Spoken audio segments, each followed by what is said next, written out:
Pemirsa, harga minyak dunia jatuh ke level terendah dalam sepekan pada perdagangan Senin setelah OPEC Plus sepakat menaikkan produksi secara signifikan pada September. Keputusan tersebut memicu kekhawatiran kelebihan pasokan, terlebih di tengah melemahnya permintaan bahan bakar di Amerika Serikat. Harga minyak Brent turun 1,3% menjadi $68,76 Amerika per barrel. Sementara minyak mentah WTI merosot 1,5% ke level $66,29 per barrel. Keduanya ditutup di level terendah sejak sepekan terakhir setelah melemah hampir 3% pada Jumat pekan lalu. Adapun OPEC Plus menyetujui penambahan produksi sebesar 547 ribu barel per hari mulai September yang menjadi bagian dari pembalikan penuh atas pemangkasan produksi terbesar yang pernah diterapkan.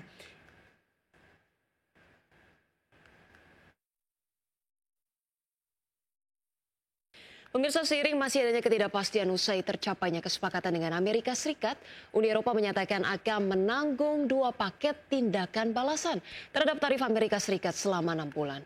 Adapun paket tarif balasan Uni Eropa akan terdiri dari 2 bagian, yakni respon atas bea masuk baja dan aluminium, serta tarif dasar dan tarif mobil yang diberlakukan oleh Amerika Serikat. Uni Eropa akan menangguhkan 2 paket tindakan balasan terhadap tarif Amerika Serikat selama 6 bulan.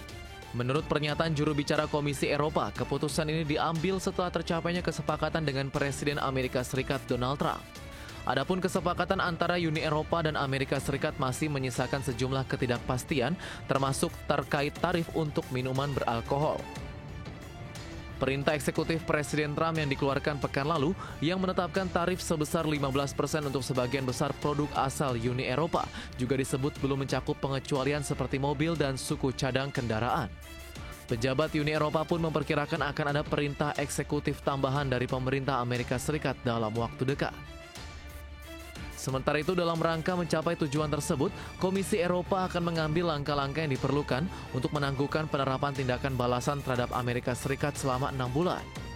Tindakan ini sedianya akan mulai diberlakukan pada 7 Agustus. Adapun paket tarif balasan Uni Eropa terdiri dari 2 bagian. Yang pertama sebagai respon atas bea masuk baja dan aluminium dari Amerika Serikat, dan yang kedua terkait dengan tarif dasar serta tarif mobil yang diberlakukan oleh pemerintahan Trump. Berbagai sumber IDX Channel. Pemirsa, indeks harga saham gabungan atau IHSG ditutup melemah dalam di 7.400-an di Senin awal pekan. Saham-saham konglomerasi Prajogo Pangestu mendominasi pemberat IHSG dengan saham Brand koreksi hingga 7%. Indeks harga saham gabungan atau IHSG ditutup melemah 0,97% ke level 7.464,64 di akhir perdagangan Senin. Indeks sektoral dengan kenaikan terbesar adalah sektor kesehatan melesat 1,99%, sektor teknologi naik 1,15%, dan sektor perindustrian menguat 1,07%. Sedangkan indeks sektoral dengan pelemahan terdalam sektor barang baku melemah 1,55%, sektor energi turun 1,30%, dan sektor barang konsumer non-cyclical koreksi 0,47%. Emiten terafiliasi Salim AMMN turun dalam 14,75% ke level Rp7.225 per saham dan menjadi pemberat utama IHSG dengan kontribusi minus 36,81 indeks poin ke IHSG.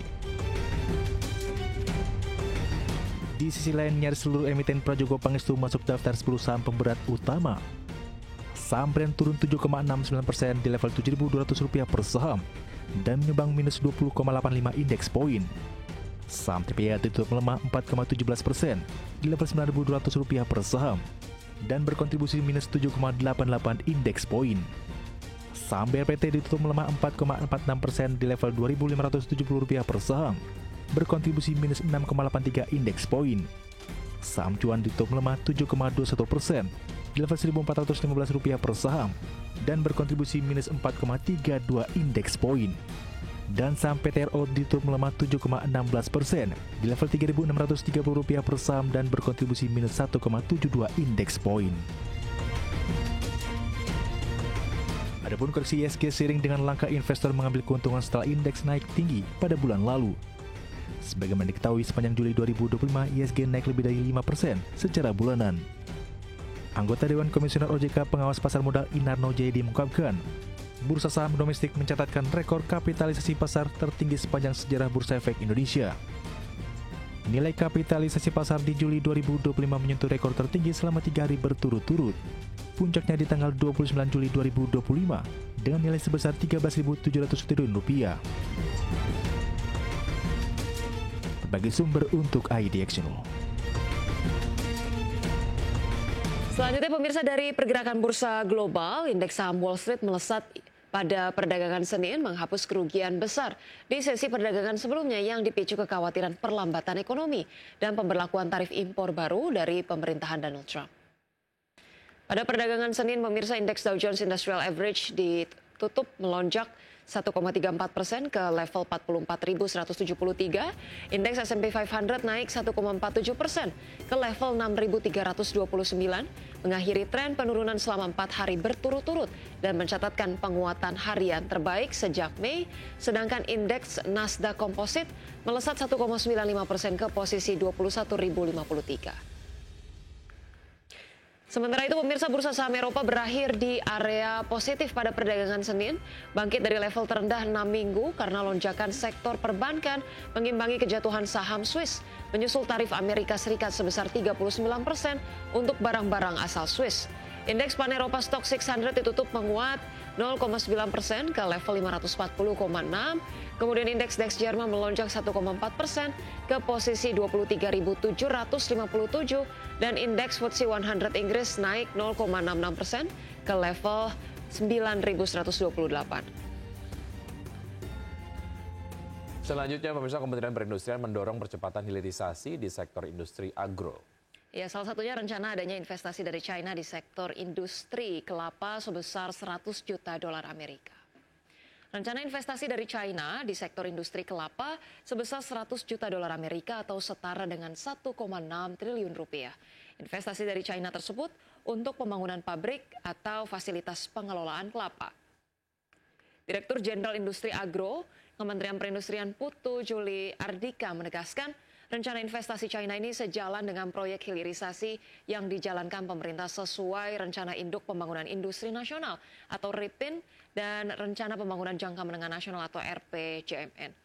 Untuk itu, pihaknya siap memberikan dukungan hal ketersediaan bahan baku, pemenuhan standar hingga business matching atau mempertemukan produsen dan penjual. Yang kita lakukan adalah kemudahan atau menjamin ketersediaan bahan baku. Kedua itu investasi untuk menyerap teknologi dan meningkatkan kapasitas. Ya. Ketiga dari standar. Ya, keempat itu business matching untuk mempertemukan si produsen dengan si pengguna. Banyak sekali yang kita lakukan di samping.